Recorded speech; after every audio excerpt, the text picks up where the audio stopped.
Salut à tous, j'espère que vous allez bien. Comme vous le savez sans doute, si vous suivez la chaîne, je présente la plupart des nouveautés concept, et comme il y en a régulièrement, il y a aussi fréquemment des vidéos de couteaux concept.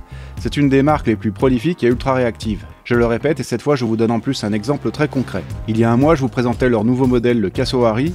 Eh bien, le public de concept a exprimé sur les réseaux sociaux, Instagram notamment, son avis mitigé concernant le manche à 4 trous de cette nouvelle gamme. En effet, des trous ça peut parfois être un nid à fibres ou particules diverses. Bien que ces couteaux pliants inox se nettoient facilement, il suffit d'un passage sous l'eau chaude en général pour les décrasser. Mais bon, on peut comprendre que ceux qui utilisent leurs couteaux dans des conditions salissantes, le mélange de sueur, de poussière rend moins pertinent un couteau avec des trous dans le manche. Car si de plus en plus de couteaux sont des objets de collection, ils sont aussi conçus pour être utilisés. Fort de sa grande réactivité, Concept a quasi immédiatement proposé des Casoari avec des manches pleins et en a profité pour compléter la gamme de nouveaux coloris. En gros, en 3 semaines, les nouveaux couteaux étaient dispo.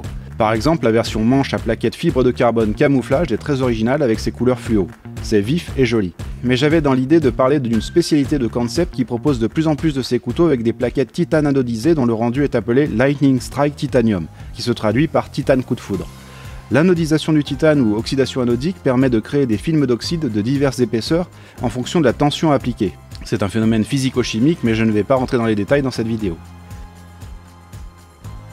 A la base, je n'étais pas trop attiré par ces finitions obtenues par anodisation, je trouvais que c'était trop tape à l'œil, un peu trop baroque ou excentrique, et puis finalement Concept arrive à trouver le bon équilibre avec par exemple des modèles qui arborent ce rendu, avec parfois des lames en acier damas qui s'associent bien avec le dessin formé par l'anodisation.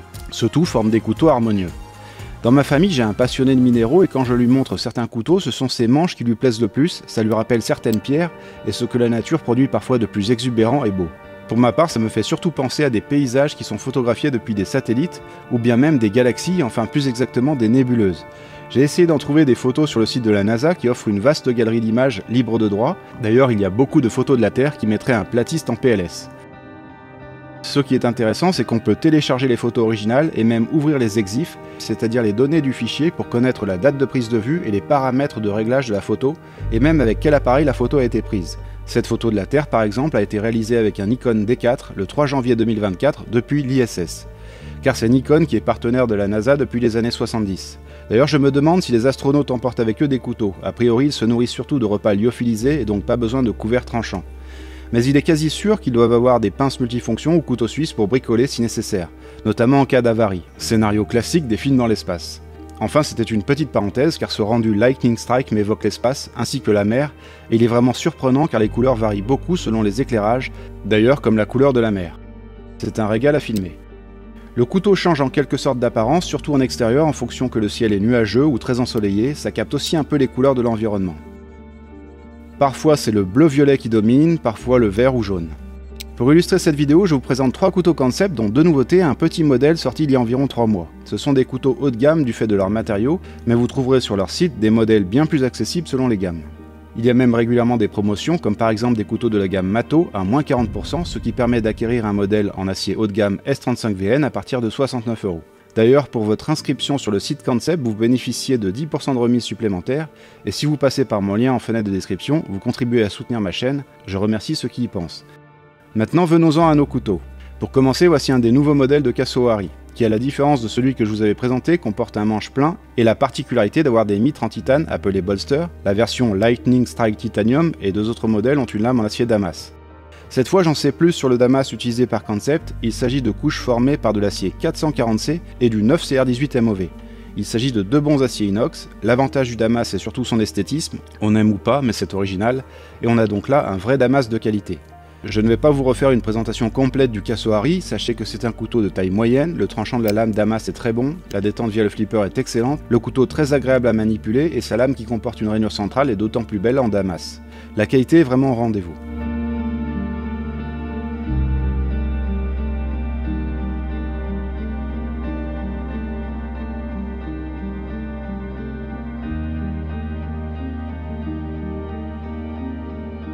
Voici maintenant l'Hinterland, un modèle plus imposant. Hinterland signifie arrière-pays, un nom qui sonne bien. C'est un assez grand couteau pliant, designé par Morgan Kunz. Il mesure presque 21 cm pour un poids moyen selon les modèles de 131 grammes. Son style est inspiré des couteaux Bowie, à forme de lame clip point. Le Bowie a été conçu en Arkansas au 19e siècle. On a vu ce style de couteau dans plusieurs films tels que Rambo, Crocodile Dundee. C'est d'ailleurs pour ça que le couteau a été nommé Hinterland, car l'arrière-pays était synonyme de contrée sauvage à découvrir quand les premiers explorateurs débarquaient. Et l'aspect Bowie confère un style aventure. D'ailleurs, cette lame, parlons-en, elle mesure 91 mm pour 3,5 mm et se révèle extrêmement efficace. Le tranchant est excellent. Le test est fatal pour la paracorde, sans forcer. Cette lame est en acier CPMS 35VN américain, acier haut de gamme, très bien équilibré du point de vue des propriétés, l'émouture est plate, la finition satin. Le blocage de la lame est assuré par un robuste framelock et le déclenchement de l'ouverture par un ergot de pouce unique situé sur le côté gauche de la lame, donc réservé aux droitiers. On peut le dévisser, mais le design de l'ergot n'a pas été conçu pour être symétrique. Ceci dit, il est possible de déclencher l'ouverture avec le majeur si vous êtes gaucher. C'est parfois plus simple qu'avec le pouce. L'inconvénient d'un manche en titane anodisé, c'est que c'est plutôt glissant, la surface étant lisse. Mais on a ici un cadre en titane qui forme les mitres.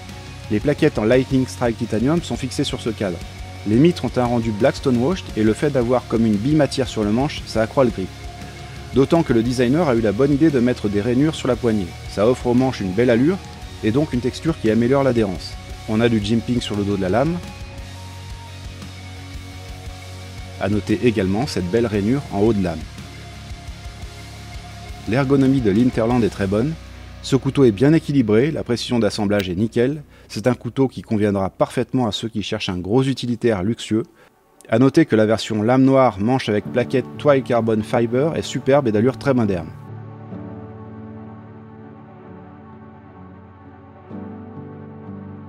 Pour finir, voici la version mini d'un couteau que je vous avais aussi présenté, le Main Street.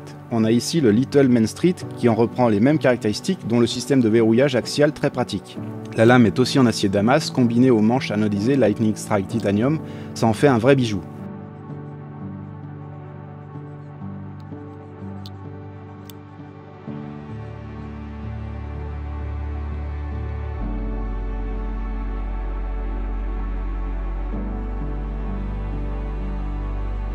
Ce modèle est actuellement en rupture de stock, il est commercialisé 99 $, mais la gamme comporte de nombreuses versions à partir de 39 $ jusqu'à 140 $.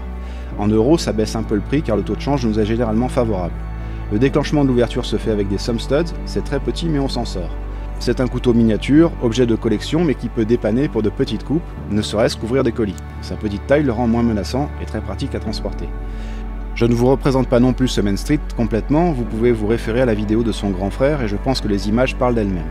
Sachez néanmoins qu'il mesure 13,8 cm pour un poids d'environ 52 grammes, la lame est longue de 57 mm pour 3 mm d'épaisseur.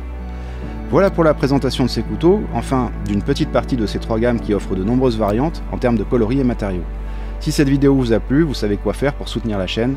Je vous dis à bientôt avec d'autres couteaux.